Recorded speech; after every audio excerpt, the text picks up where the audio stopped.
Okay, let's unpack this. Imagine a continent just bursting with natural wealth. Diamonds, gold, oil, you name it. Incredible resources, yeah. But then, picture many of the countries right on top of all that. Well, they're struggling.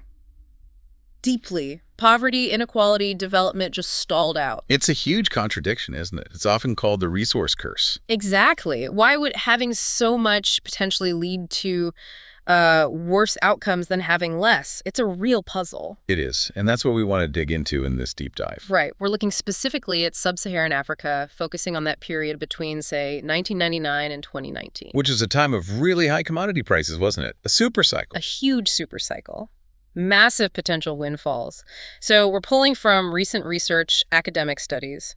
There's one key study on diversification we'll look at. And another report, quite detailed, focusing on predatory investment in these extractive sectors. So the goal here is to understand the why. Why didn't this wealth translate into broad development? What are the challenges? What might actually work? And we'll look at some specific country examples, too, because it's this really complex mix of resources, economics, politics. Even outside actors play a role. That period, the boom time, it really put the whole resource curse idea to the test, didn't it? It really did. And the core finding from the research is, well, it's pretty stark. Which is? Despite high overall economic growth rates during that supercycle, fueled by resources, many, maybe most, resource-rich countries in sub-Saharan Africa just fundamentally failed. They didn't convert that temporary wealth into lasting, broad development for their people. And it's a comparison that really hits home, right? It wasn't just that they missed out. No, exactly. The sources show that compared to resource-poor countries in the same region over the same time, the resource-rich ones actually diversified their economies more slowly. More slowly. Wow. And they became less economically complex. Yes, less complex, which sounds a bit academic, but economic complexity is basically a measure of how diverse and sophisticated a country's exports are. What kind of advanced stuff can it make? And the data shows the median score on this index for resource-rich countries actually fell. It dropped quite a bit, down to medical 1.59 by 2017. Resource-poor countries were at negative 0.67. That's a big difference. It points to a real lack of structural change. It really does. And it wasn't just the economy structure. Institutional quality. That also fared worse. How so? Well, the research looked at 13 resource-rich countries. In 10 of them, institutional quality, governance, rule of law, checks and balances either fell or just didn't improve at all during the boom. 10 out of 13. So while all this money was theoretically flowing in, the underlying rules of the game were actually getting weaker or staying stubbornly weak. And that's a really critical finding, especially compared to resource-poor neighbors who often saw improvements. And the bottom line, the human impact, human development. Also disappointing. Progress on the Human Development Index, things like health, education, living standards, was significantly slower in the resource-rich countries. Yeah, the median relative score actually declined by about 1%. So despite the potential riches, the average person's life just didn't improve as much as it could have. Certainly not as much as in countries without that supposed blessing. It really shows it's not the wealth itself, is it? It's how it interacts with everything else. Precisely. The governance, the economic structure, that's where the problem lies. Okay, so the paradox is clear. The data seems to back it up strongly for this period. But why? Why does this happen? The research points to a couple of main reasons. Yeah, two big ones stand out. The first is just, it's really hard for these countries to diversify their economies, especially lower and middle income countries that are already heavily dependent on exporting one or two resources. And a big piece of that difficulty is the classic Dutch disease, right? Exactly. Everyone's heard of it. Resource money floods in, drives up the currency value. Which makes everything else, your manufacturing, your agriculture, suddenly more expensive for the rest of the world to buy. Right. It kills competitiveness. It basically crowds out other potential growth engines in the economy. So the boom in one area hurts others. It can, yeah. And another point the sources make is that these big extractive sectors, oil, gas, mining, they often operate in what they call isolated product spaces. Meaning? Meaning they don't connect much with the rest of the domestic economy. They use specialized inputs, often imported tech and expertise. There aren't many natural spillover effects or links to help other local industries grow. They just don't naturally build a complex web around them. Not usually, no. Though, interestingly, the research does note a potential sort of side effect. Oh. The increased spending power within the country from resource wealth can sometimes boost non-tradable sectors, things like local services, construction, leading to what some call consumption cities. Ah, okay. So you get growth, but it's internal consumption, not necessarily sophisticated exports. Exactly. Yeah. It's a different kind of diversification, maybe harder to measure and less likely to drive that export complexity we talked about. Diversifying the export base is the really tough part. Got it. Okay, so difficulty diversifying is reason one. What's the second big piece? The second major factor is how sensitive everything is to the quality of institutions. Governance again. Always comes back to governance, doesn't it? You Yeah. absolutely need strong institutions to manage resource wealth well. Like for negotiating good deals with big international companies. That's crucial. And collecting the revenues properly, transparently. Resisting the inevitable pressures of corruption. And having sound economic policies, right, like saving money during the boom times instead of spending it all. Yes, countercyclical policies. Yeah. Saving for a rainy day, investing wisely. But here's the rub. Building those strong institutions is slow. It's sticky, as the researchers say. And worse, it can be actively fought against by powerful domestic groups. People who benefit from the current system. Exactly. Interests that benefit from the lack of transparency, from controlling the resource flows. They resist the very reforms needed for diversification and good governance. Because those reforms would threaten their position. Precisely. And here's the really worrying part the research highlights. Big resource booms can actually damage institutional quality. How? Well, if the government is suddenly flush with cash from oil or minerals, it might feel less need to tax its citizens. Ah, breaking that link of accountability. If you don't tax people, they have less leverage to demand good governance. That's a key part of it. And the research talks about how these economies often become dominated by private interests focused on capturing personalized rents. Personalized rents. Okay, what does that mean in plain English? Think of it like influential individuals or small cliques, often tied to political power, using their position to grab wealth directly from the resource sector for themselves and their networks. So not through fair competition or building real businesses, but through special access and deals. Exactly. It's about extracting value through connections and favorable treatment, rather than creating value. And this focus on personalized rents actively prevents the growth of competitive markets and undermines efforts to build strong, impartial institutions. Because those benefiting want weak governance and opacity. It works for them. It does. So the wealth can fuel weak governance, and weak governance makes it easier to siphon off the wealth and stops diversification. It's a really vicious cycle. A very tough cycle to break. It is. But, and this is really important, the sources are clear. The resource curse is not inevitable. It's not deterministic. Right. There are examples, even within Africa, of countries doing better. Let's look at some. Botswana often comes up, doesn't it? Botswana is the classic miracle case, yeah. The research points to several things. Crucially, they started with relatively stronger institutions and better policies compared to many neighbors. That's key. And they had diamonds, which is a bit different from oil or copper, right? A more stable market historically. Generally, yes. Less price volatility than, say, copper, which really hurt Zambia at times. That stability helped Botswana build fiscal capacity, plan better, invest. And they did invest, didn't they? In infrastructure, but also human capital, education. Big time in education. Yeah. And they were pretty effective negotiators with the big player, De Beers. They secured a major stake in the joint mining venture, Botswana, and even in De Beers itself later on. So more of the money stayed in Botswana, and they had more say. Exactly. They also set up development institutions, trying to diversify, though the success of some of those state-owned enterprises was a bit mixed, apparently. But a key factor mentioned is a relatively meritocratic bureaucracy, less prone to political appointments and cronyism. Yes, that seems to have been crucial in avoiding some of those personalized rent traps we talked about. Social cohesion is sometimes mentioned too, though that's harder to pin down. And while the sources note some recent concerns corruption, maybe power becoming more centralized, the overall story for Botswana during that study period was much more positive. Definitely a relative success within the African context.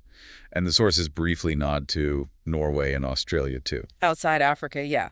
Proof that resource wealth can be managed well if you have the right framework. Strong governance, deliberate policies to link the resource sector to the wider economy. It shows it's possible. But let's shift gears to some cases with, let's say, more mixed results. Countries that struggled more despite having some positive aspects. Zambia. Zambia is an interesting one, classified as a relative success in some ways, particularly in domestic diversification, according to the study. Yeah, they saw some growth in non-resource areas, especially services, and they did well closing the human development gap, particularly earlier on. The copper dependence is still huge, isn't it? Like over 70% of exports. Massive. Yeah. And rural poverty remains stubbornly high. And remember that economic complexity score? Zambia's fell the furthest. Why was that? Partly it's a statistical thing. Copper exports boomed so much in volume that even if other sectors grew, they became a smaller share of the total, dragging down the complexity index. But it highlights the dominance of mining. And they've had a rocky history managing the mines, haven't they? Nationalization issues, then a privatization process that reportedly cost the state a lot. A very difficult history. Plus, institutional problems. Centralization of power earlier on, a bureaucracy weakened by political influence and corruption. They struggled to diversify much beyond supplying the mines themselves. So some progress, but still very much caught in the resource trap in many ways. What about Nigeria, another complex giant? Very complex. Also classed as a relative success in domestic diversification by the research, but the challenges are immense. Huge oil wealth, obviously, but maybe not as much per person as some smaller Gulf states, for example. Right, but still incredibly dependent. Oil is, what, nearly 90% of exports on average? And maybe 70% of government revenue. And the outcomes, not great, right? Slow progress on human development, weak governance getting worse. Yeah, the institutions were mediocre to begin with and actually deteriorated over the study period. The sources mentioned policies that looked like they were aimed at diversification, like guided deregulation. But often, in practice, these policies just created opportunities for leaders to reward allies, dish out favors and contracts, those personalized rents again. So reforms on paper, but patronage in practice. Pretty much. And older policies, like trying to substitute imports, created industries that looked like manufacturing, but were totally dependent on imported parts, making the economy very fragile. These cases really show how the sheer scale of resource money can overwhelm weak institutions and make genuine diversification incredibly hard. Absolutely. And this brings us to another critical part of the story, highlighted in that second report, the anatomy of the resource curse one. Which is? The role of, predatory external actors, predatory investors. Okay, define predatory investor in this context. These are companies or networks that deliberately seek out and exploit weak governance, desperate regimes, lack of transparency. Basically, they exploit the vulnerabilities in resource-rich countries to make huge profits from extractive deals, often at the expense of the country and its people. So they thrive on the very weaknesses that define the resource curse. Exactly. They are enabled by weaknesses both inside the countries, lack of accountability for officials, weak oversight, compromised courts, and weaknesses outside in the international system. Like loopholes in banking.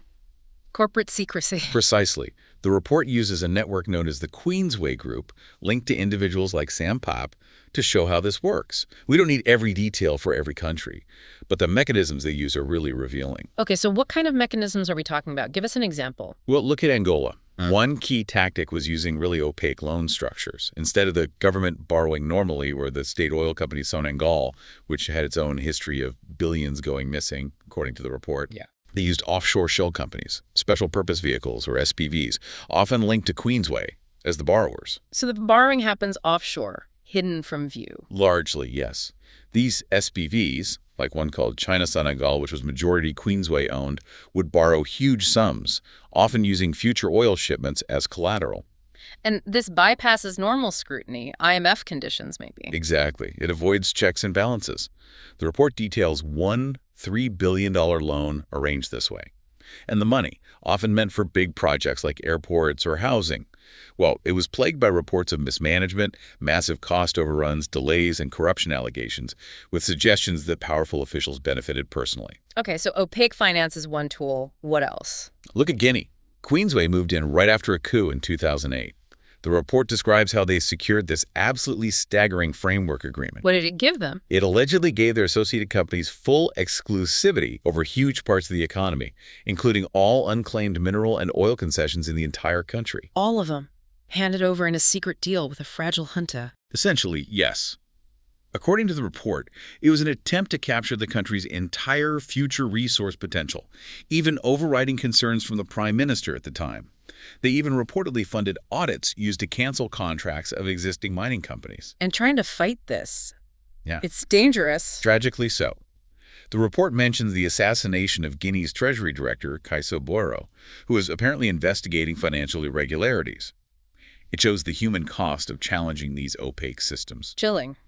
What about Zimbabwe? Another example of exploiting crisis. Queensway arrived during peak political turmoil and economic collapse. Diamonds were discovered in Morange, huge potential revenues. And Queensway got involved. They partnered with entities linked to the ruling party, and the report says this helped bypass the finance ministry, which an opposition figure headed at the time. So the diamond money didn't go into the official treasury. Very little of it, according to the finance minister cited in the report. Maybe $45 million reached the treasury in a year when $800 million was estimated to have been mined. The revenue stream was effectively diverted. And Queensway provided support directly to security forces, outside the budget. That's what the report details. Funding the state's coercive arm, bypassing accountability. They also used political connections to push out competitors in other sectors, like agriculture. The access Sampal reportedly had to the highest levels, including Mugabe, was extraordinary. It really paints a picture of state capture enabled by external actors. Any other quick examples? The report mentions Tanzania, a problematic deal involving China-Senegal leasing old planes to Air Tanzania, violating the agreement for new ones. The airline racked up huge debt. Payments were allegedly made even when a plane was grounded for years, and the deal bypassed the airline's own board. One plane later crashed. Wow. And this pattern repeats. The report notes Queensway expanded into other fragile states, too. Yeah. South Sudan, Central African Republic, Niger, Madagascar, often after coups or during instability.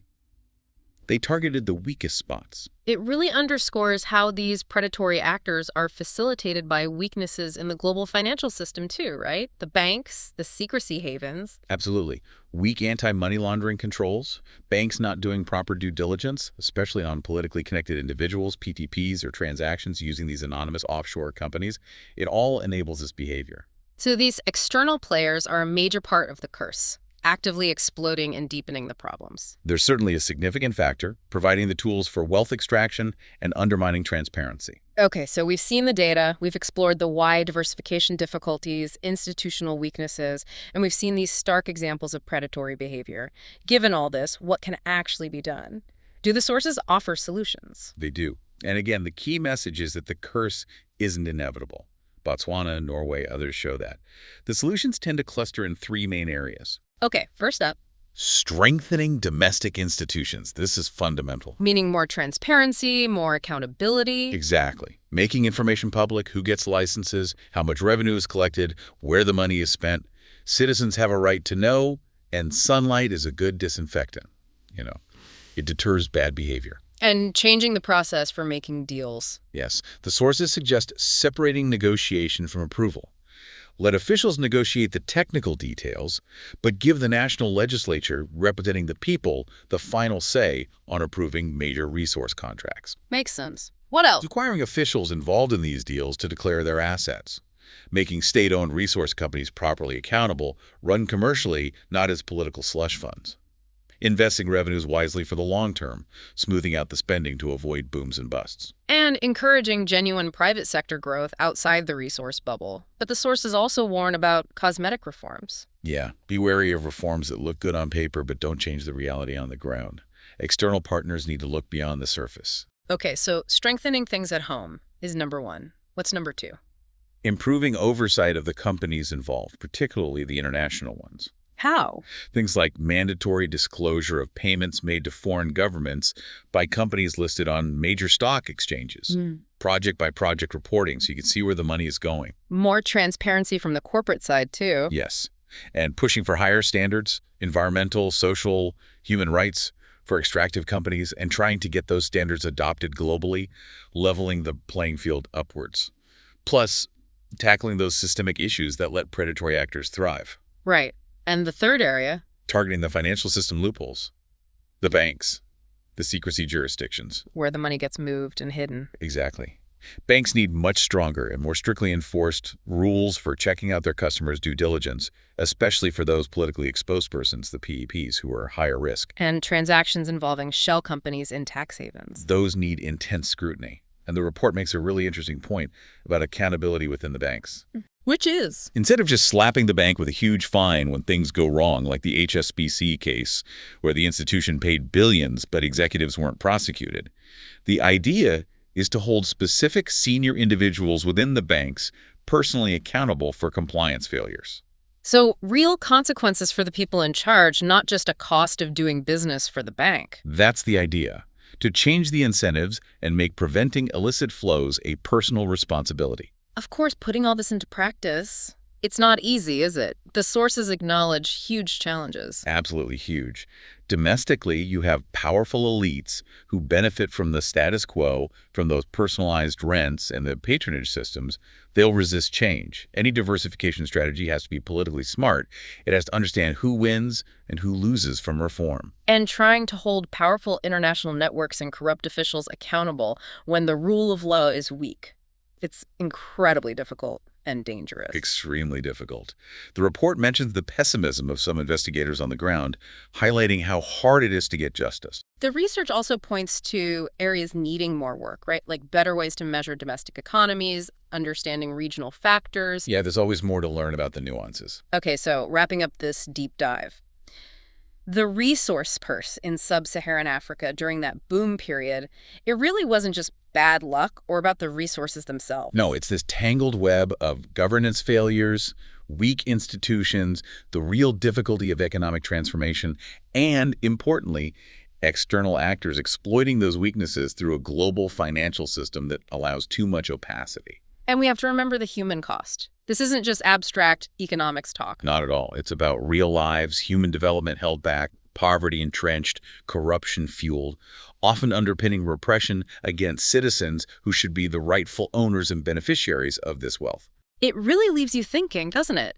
The focus is often on what African governments need to do, and rightly so, the domestic reforms are crucial. But how much responsibility also lies with the international system, the corporations, the banks, the secrecy jurisdictions that enable so much of this opacity and predatory behavior? Can we ever truly break this cycle if global efforts to fix those external enablers don't match the push for reform from within? That's the fundamental question, isn't it? How do you tackle both sides of the equation simultaneously?